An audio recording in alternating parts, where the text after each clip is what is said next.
Voilà, bonsoir à tous, heureux de vous retrouver, chers amis, en ce dimanche, pas le dimanche, mais plutôt lundi 2 décembre 2024, 20h24, heure du Québec. Oh, 2024, 20h24, 2024, 2024. On va plonger dans un sujet très, très délicat. Peut-être que tu vas penser un petit peu conspirationniste, mais c'est la réalité. Merci à ceux qui sont abonnés, ceux qui ne sont pas, faites-le maintenant. Merci à ceux qui m'envoient des liens, des messages toujours pertinents, intelligents et très appréciés. Il y a un film qui vient de sortir qui s'appelle Conclave, qui est le suivant. C'est un thriller policier de 2024 qui est sorti cette année, réalisé par Edward Berger et écrit par Peter Strachan, basé sur le roman de 2016 de Robert Harris. Le film est en vedette Ralph Fiennes, Stanley Tucci, John Lighthouse, peu importe qui sont là. Conclave a été présenté. Bon, après la mort du pape d'une crise cardiaque, le collège des cardinaux se réunit en isolement pour un conclave papal afin de choisir le nouveau pape et blablabla. Donc, ça tourne autour de ça. Ça a l'air très intéressant pour ceux qui aiment les intrigues religieuses. On le sait, le pape François est très malade, se déplace en chaise roulante. On le sait, le pape François est comme tous les papes, mais encore pire, un pape politique qui se mêle de politique, qui donne des leçons de moralité pendant que son Église est complètement affligée par toutes sortes de scandales sexuels, financiers et autres depuis des décennies qui n'ont pas été vraiment pris en charge par l'Église catholique. Je suis mêlé de politique beaucoup ces derniers temps. On le sait, le pape François est un pape communiste, a nommé des dizaines et des dizaines de communistes dans l'Église, a ouvert l'Église à peu près n'importe qui. C'est comme l'Église catholique, tu ne peux plus vraiment te reconnaître là-dedans, il n'y a plus vraiment de principe.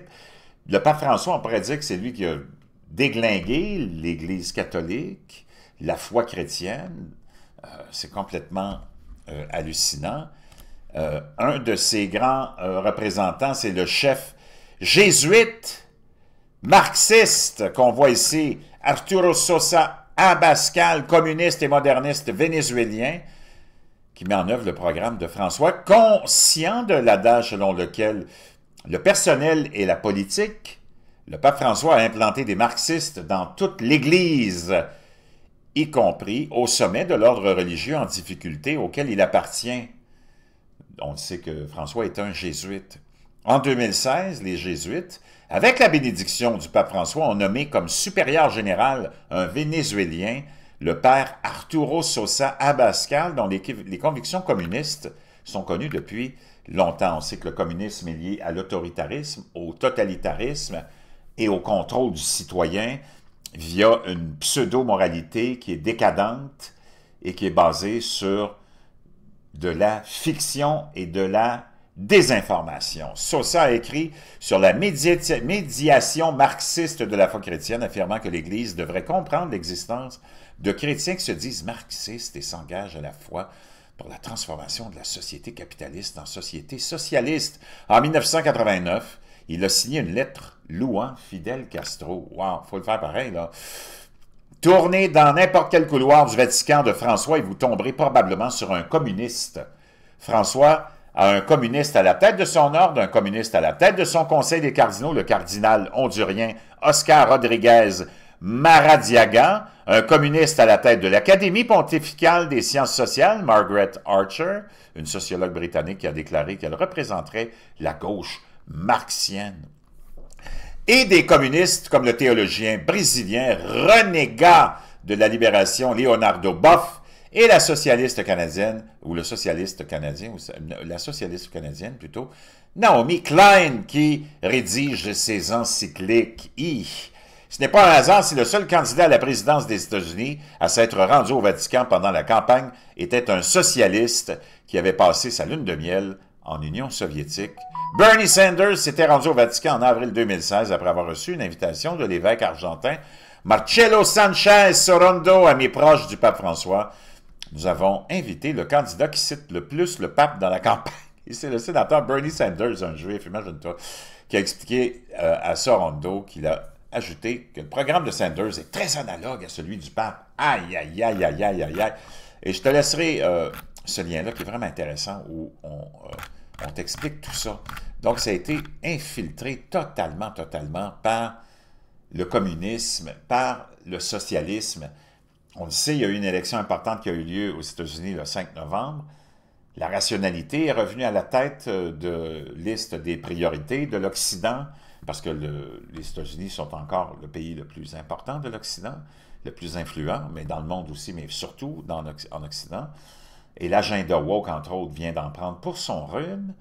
Les Américains ont parlé dans un élan sans équivoque, que ce soit des musulmans, des juifs, des Afro-Américains, des hispaniques, des femmes, tout le monde s'est rangé derrière Donald Trump pour amener de la rationalité à la tête de ce plus grand pays qui était dirigé par on ne sait pas qui. Joe Biden est complètement affligé par la démence depuis qu'il est déjà en poste depuis 4 ans. Kamala Harris étant une autre marionnette, on l'a vu de façon sans équivoque pendant la campagne électorale. Qui dirige les États-Unis en ce moment avec tout cet agenda complètement déglingué? Je peux te dire une chose, tu le sais qui dirige, le diable lui-même, et c'est Tucker Carlson qui le dit. Je vais aller te trouver l'extrait.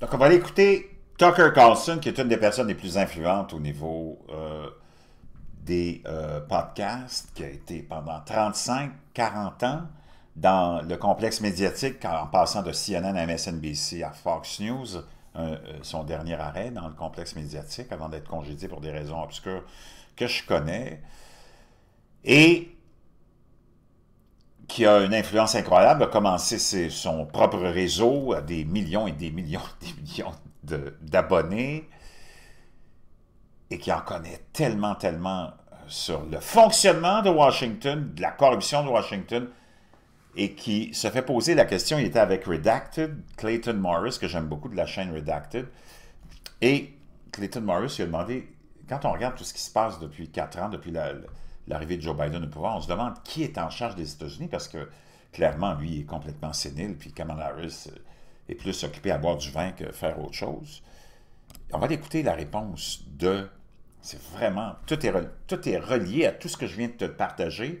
L'Église catholique, la chrétienté, les fondements de l'Église catholique sont complètement renversés par une prise de contrôle de l'Église catholique par une entité démoniaque, selon moi. On va l'écouter, la réponse de Tucker Carlson à la question de Clayton Morris, qui dirige les États-Unis en ce moment? Who the hell is running the White House? I mean, you've got, again, I know you're humble about this, but you've got amazing sources there. Like, Biden is not, who is running the White House? Like, who is our de facto president? Is it Antony Blinken right now? Is it Jake Sullivan? Who is... Est-ce que c'est Jake Sullivan qui est le responsable de la sécurité? Est-ce que c'est Antony Blinken qui est le secrétaire d'État? Doing this?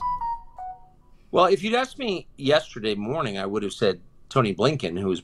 Il dit, si tu m'avais posé la question hier matin, là, ça fait une semaine de cette entrevue-là, 8 jours en fait, il dit, je t'aurais répondu Tony Blinken. Been running it since the beginning. Depuis le début. But now I would say Satan. Mais maintenant, je te dirais Satan. Satan! Because anybody, I really think that you've got, dark forces in charge. I mean, there's... Il dit, c'est sûr et certain, je suis convaincu que tu as des forces obscures, dark forces, des forces du mal, qui sont en contrôle de la Maison-Blanche. Donc, imagine-toi, c'est très gros, là. C'est immense. No, there's no justification for using anti-personnel mines in...